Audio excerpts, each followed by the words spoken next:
It's 6:14 in the morning when the call comes in. Not from a number you recognize. You stopped saving numbers a long time ago. But you answer on the first ring, because that's what you do. That's what you've always done. There's a situation.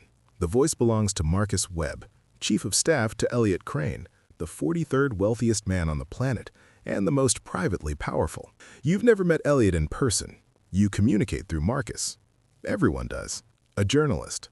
Name's Petrus Solis. She's been sitting on something for 8 months, and our window just closed. Her editor greenlit it this morning. You're already out of bed. Shoes on before he finishes the sentence. What does she have? Enough. That word is a language you speak fluently. Enough means it crosses the threshold. Enough means the foundation, the offshore structure, the partnership with the Belarusian state fund. All of it becomes visible. You pull up your encrypted laptop and type her name. 3 seconds. You already know more about Petra Solis than her closest friends do. I'll handle it, you say. You've been saying those 3 words for 6 years. Your name doesn't appear anywhere connected to Elliot Crane. No org chart, no email thread, no. You operate through a consulting firm registered in Delaware under a name that sounds intentionally boring. You have 4 legitimate clients, a hotel group, a mid-cap pharma company, a senator's PAC, and 1 client who is not listed anywhere. The one who You found this job the way most people find their lives. Gradually, then suddenly. You were 31 when a mutual contact introduced you to Marcus Webb at a dinner in Geneva. You were a crisis communications attorney at the time. Young, but already expensive.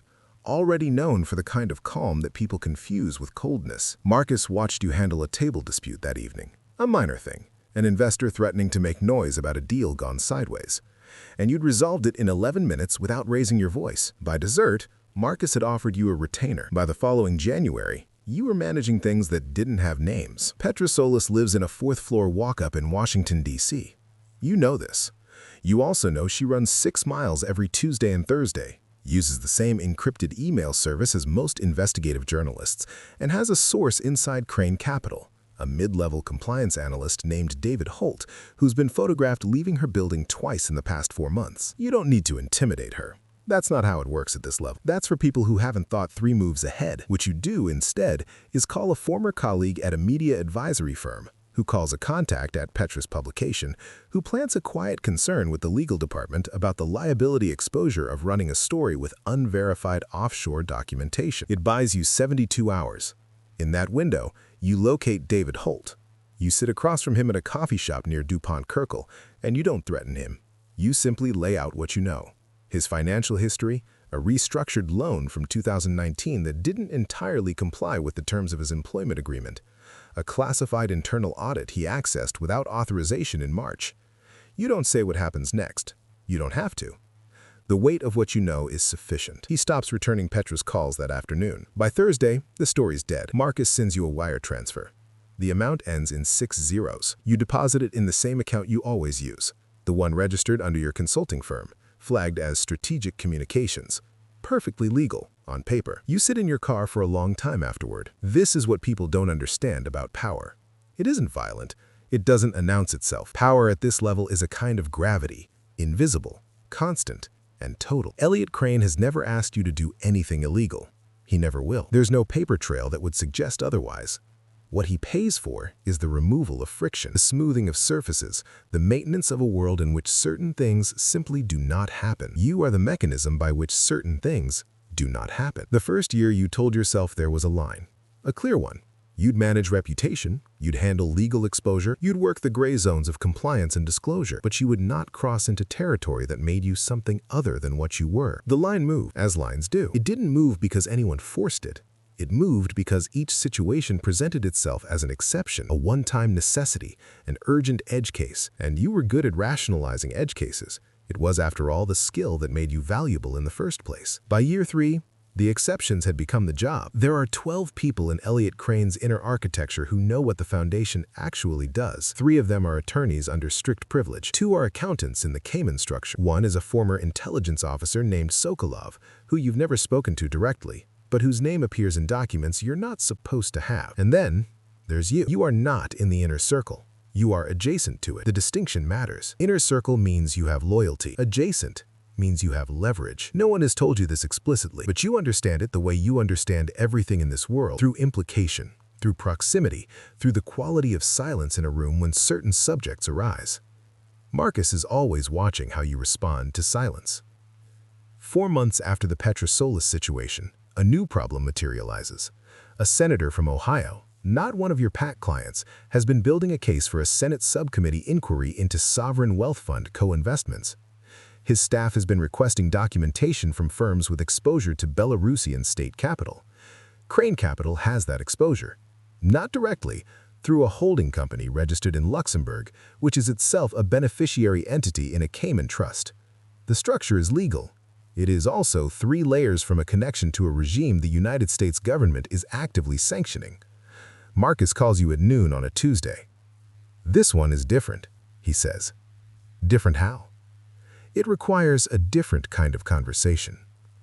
You drive to a hotel in Bethesda, 14th floor, room 1408, which strikes you as a strange choice. You'll think about that later. The man waiting for you is not Marcus. He's older, with the particular stillness of someone who has spent years in rooms where stillness was a survival skill. He introduces himself as a name you will later confirm is false. He outlines the senator's itinerary for the next 3 weeks. He outlines the names of 3 staffers who are central to the inquiry, and he tells you what he needs from each of them. Then he slides a folder across the table. Inside is a photograph of you, leaving Petrosolis' building. You never went inside. You never went inside. But the photograph shows you at the entrance, time-stamped, and with the right framing, it tells a story that is the opposite of the one you actually lived. The man says nothing. You sit with the folder for a long time. Then you pick it up, and you say, "I'll handle it." The game changed in that hotel room. You felt it shift in your chest like something structural giving way. Not a collapse, more like a recalibration. The discovery that the walls you thought were around you were not walls at all. They were a narrower room inside a larger one, and you were just now finding the edges. You are not an employee of Elliott Crane. You are an asset. Assets are protected when they're useful, and exposed when they're not. You've managed enough assets in your career to understand the calculus precisely.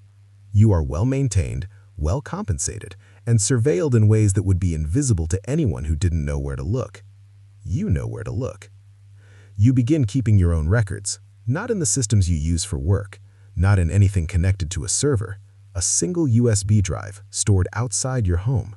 A habit you develop slowly, incrementally, the way people develop all their most important habits without fully acknowledging what they're preparing for. 6 months pass. The Ohio senator steps back from the subcommittee inquiry. A personal matter, his office says, family health. The 3 staffers are no longer working in his office. 2 have moved to the private sector. 1 has relocated entirely. You don't ask what happened to the 3rd one. That is also a thing you've learned. The specific shape of the questions you no longer ask. Marcus takes you to dinner at a restaurant in New York that has no sign outside. Private dining, a single table, a room that exists nowhere in any review or record. Elliott Crane is there. This is the first time you've sat in the same room as the man whose world you've been maintaining for 6 years. He's smaller than you expected, quiet in a way that has nothing to do with shyness. He has the absolute stillness of someone who has never, not once in his adult life, been uncertain about what was going to happen next. He looks at you for a moment. "You're good at this," he says. "Thank you," you say. "I don't mean it as a compliment." He returns to his food. You spend the rest of the evening understanding exactly what he meant. You drive home at 2 in the morning. The city is quiet. The USB drive is where you left it. You sit in your car in the parking structure below your building, and you think about Petrosolis, who published a different story 6 months later, a smaller one, a safer one, one with no connection to Crane Capital. You think about David Holt, who resigned from Crane Capital in the spring and is now working at a regional bank in Virginia. You think about yourself at 31, at that dinner in Geneva, watching Marcus Webb watch you. You think about the photograph in that folder. You think about how many photographs exist that you haven't seen yet. The city hums around you. Somewhere in it, Elliott Crane is sleeping the sleep of someone who has never had a reason not to. Somewhere in it, there are 12 people who know what you know, and you are not in the inner circle, and the distinction still matters, and you still haven't decided what you're going to do about any of it. Your phone is on the seat beside you. You're already waiting, but you're already waiting.